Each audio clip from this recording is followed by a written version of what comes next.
सो parkinsonism points क्या है? ये क्रॉनिक प्रोग्रेसिव मोटर डिसऑर्डर है, characterized by rigidity, tremors and bradykinesia. Okay, ठीक है। सिम्टम्स बहुत ही ज्यादा स्लाइवेशन, एबनॉर्मल पोस्चर होना, केस लगभग 0.1% ही देखने को मिलते हैं और सारे के सारे 65 ईयर से ज्यादा के लोगों को ही होता है। क्या कारण क्या है? गाइस, नॉर्मली हमारी बॉडी में एक बैलेंस है। ओके, ये बैलेंस डोपा और एसीएच का है। There is a balance dopa and ACh. अगर ये बैलेंस बिगड़ा तो दिक्कत हो जाएगी बहुत ज्यादा। तो वही यही बात कि इम्बैलेंस हो जाता है इनिबिटरी डोपामिन एंड एक्साइटरी एसीएच, इन दोनों के बीच में बैलेंस बिगड़ गया, तो डिस्ट्रक्शन हो गया डोपामाइन का। क्यों हुआ मुझे नहीं पता, बस हो गया।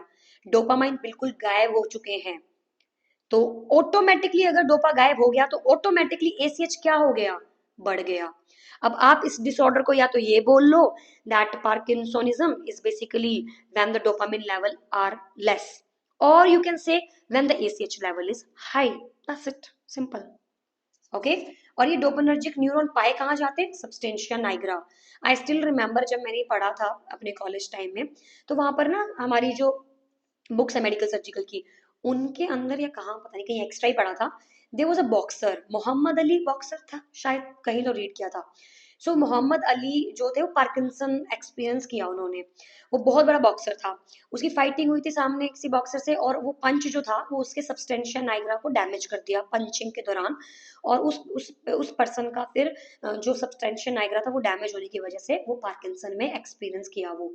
अगर आप कभी यूट्यूब पे भी देखोगे तो आपको मिल जाएगा इस स्टोरी अबाउट मोहम्मद अली, तो आप देख सकते हैं। तो वो एक पर्सन था जिन्हें पार्किंसोनिज्म देखने को मिला था, और सब बॉक्सर था वो एक। तो अगर किसी वजह आपका डोपामिनर्जिक जो न्यूरॉन्स हैं, जो सबस्टेंशिया नाइग्रा है, किसी वजह से अगर डिस्ट्रक्ट होता है, चाहे इंजरी, चाहे किसी ने पंच कर दिया, चाहे ट्रॉमा हो गया, किसी भी कारण अगर ऐसा होता है, then you can see that thing. Now हो क्या रहा है? कुछ भी नहीं, आपका डोपामाइन है ही नहीं, तो एसीएच बढ़ जाएगा, ट्रिगर करेगा एबनॉर्मल सिग्नल, और इम्पियर्ड मोबिलिटी हो जाएगी। तो सबसे पहले क्या हुआ? सबसे पहले क्या होता है? आपका गाबा, इनिबिटरी गाबा। ओके, सो नॉर्मली क्या होता था कि जो एसीएच था वो काम करता था, फिर डोपामाइन इनिबिट करता था। ओके, और एसीएच और डोपा दोनों बैलेंस में काम करते थे, दोनों बराबर काम करते थे, बिल्कुल इक्वल। लेकिन सब्सटेंशिया नाइग्रा तो चला गया, है ही नहीं अब। तो अब इसको नेगेटिव फीडबैक के लिए कोई भी नहीं बचा, कोई भी नहीं बचा, ये है ही नहीं इधर। तो ये ही नहीं है तो डोपानर्जिक लगेगा ही नहीं आगे, तो ये काम ही नहीं होगा। That is something. ओके, जिसकी वजह से आपका जो डोपा, अगर इन केस अगर आपका डोपा बहुत ही ज्यादा कम हो गया, बहुत कम हो गया, एसएच बढ़ गया, तो क्या होगा? there is a imbalance, patient will go into Parkinson. Okay, so whenever there is an imbalance between dopa and ACH, it is basically your Parkinson disease. Okay, and karan, cell death. Number one karan, cell death. Dopamine release in नियोस्ट्रेटम में release होता है, but अब कुछ भी नहीं हो रहा है, नहीं हो रहा, रिलीज ही नहीं हो रहा है, इसीलिए ऑटोमेटिकली एसीएच क्या हो जाएगा? बढ़ जाएगा। ड्रग्स कौन कौन सी दे सकते हैं? या तो आप डोपामिन को बढ़ा दो, या तो आप कोलिनर्जिक के लेवल को बढ़ा कम कर दो। क्यों? क्योंकि कोलिनर्जिक का मतलब क्या है? कोलिनर्जिक का मतलब है, यस एवरीवन, कोलिनर्जिक का मतलब क्या है? Yes, exactly. सो गाइस, या तो आप डोपामिन को बिल्कुल वो कर दो, बढ़ा दो, या तो आप कोलिनर्जिक को बंद कर दो। ठीक है, तो या तो आप डोपा को बढ़ा दो, या तो कोलिनर्जिक को बंद कर दो। ये ड्रग्स हम यूज कर सकते हैं। तो ड्रग जो डोपामिन को बढ़ाती है वो कौन कौन सी है? Dopamine precursor, levodopa.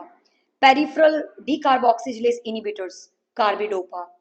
डोपानर्जिक एगोनिस्ट बढ़ाने वाले, bromocriptine, ropinirole, you know. MAI inhibitors, rasagiline, cycline, not cycline, seline. Dopamine facilitatory, यानी कि ग्लूटामेट, देखो एक शब्द दोबारा से आ गया, ग्लूटामेट, कल ही हमने पढ़ा था सीजर्स में, कि ग्लूटामेट डोपामिन को क्या करता है? रिलीज करवाता है, एक्टिव करता है। इमेंटेडिन एग्जांपल आएगा, याद रखना है। ओके, और बाकी को जरूरत नहीं है। ड्रग दैट अफेक्ट कोलिनर्जिक्स, हमें कोलिनर्जिक्स बंद करने हैं, तो central anti cholinergics, procyclidine, antihistamines promethazine. Okay, adverse effect हमें पढ़ने की जरूरत नहीं। तो गाइस क्या पार्किंसन आपको क्लियर हुआ? Is it clear? Perfect. Now let's talk about Alzheimer. मैंने अभी भी थोड़ी देर पहले बोला कि जो पार्किंसन डिसीज है दैट इज बेसिकली क्रॉनिक, है ना, it's a chronic, it's a motor, धीरे धीरे होती है। और जो आपका अल्जाइमर डिसीज है guys, it's a neuro degenerative disease, ये भी एक एजिंग है, उम्र के साथ साथ क्रॉनिक कंडीशन में बढ़ती चली जाती है। बट इसमें होता क्या है? तो गाइस होगा क्या, एसीएच डैमेज हो गया, डेड, खत्म। Okay, so progressive impairment of memory and cognitive functions, development of plaques, neural destructions, etiology भाई एसएच का कम हो जाना। चलो जी, अब तो ये क्लियर ही हो गया। अब हम कभी भी नहीं भूलेंगे, पार्किंसोनिज्म में एसीएच बढ़ जाता है क्योंकि डोपा कम हो जाता है, अल्जाइमर में उल्टा हो जाता है। तो क्या करें ट्रीटमेंट? बढ़ा दो एसीएच को। किसको बढ़ा दें? कोलिनर्जिक्स दो। Right guys, we need to give cholinergics. So for example Alzheimer's में और क्या क्या देखने को मिलेगा?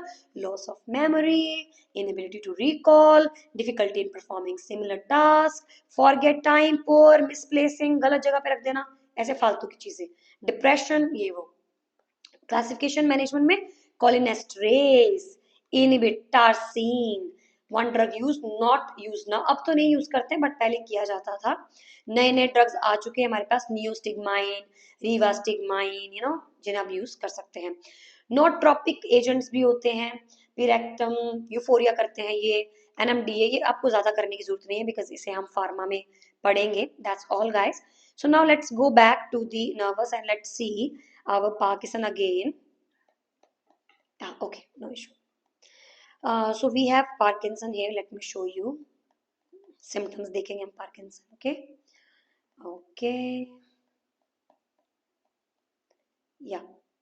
Just give me a second. We have Parkinson here only. या इट्स हियर। सो गाइस क्या क्या बोला हमने? प्रोग्रेशन डिसऑर्डर है with the destruction of the dopaminergic neural cell resulting in the dopamine. तो डोपामाइन नहीं बचा है, जिसकी वजह से प्राइमरी सिम्टम क्या? Tremor, muscle rigidity, bradykinesia, postural inability, stoop posture, mass facial expression, forward trunk का टिल्ट हो जाना, रिड्यूस स्विंगिंग हो जाना, ये सब देखने को मिलता है। इसके अलावा और क्या देखने को मिलता है? कॉग व्हील रिजिडिटी, जैसे आपने देखा होगा वो जो गोल से होते हैं कॉग व्हील्स, है ना, वैसा वैसा कॉग व्हील रिजिडिटी होगी। ब्रेडिकाइनेसिया होगा, मूवमेंट वगैरह बहुत ही हल्की कर रहेगा वो। पिन रोलिंग ट्रेमर्स, इस प्रकार से आप देख सकते हैं मेरे हाथों को, पिन रोलिंग ट्रेमर्स करेगा वो, ऐसे से कुछ भी करेगा तो इस प्रकार से उसके हाथ ऐसे रोल करेंगे, pin rolling tremors. Okay, mask like facial expressions, shuffling gait होगा, और एक बार चलेगा तो चलता ही जाएगा। स्टूप्ड पोस्चर, कूब आ जाएगा ऊपर की तरफ। माइक्रोग्राफी, छोटा छोटा छोटा छोटा छोटा लिखेगा, जैसे छोटा छोटा, क्योंकि उसके हाथ ही नहीं चल रहे ढंग से, तो ऐसा छोटा छोटा माइक्रोग्राफिया। प्रोपल्सिव गेट होगा।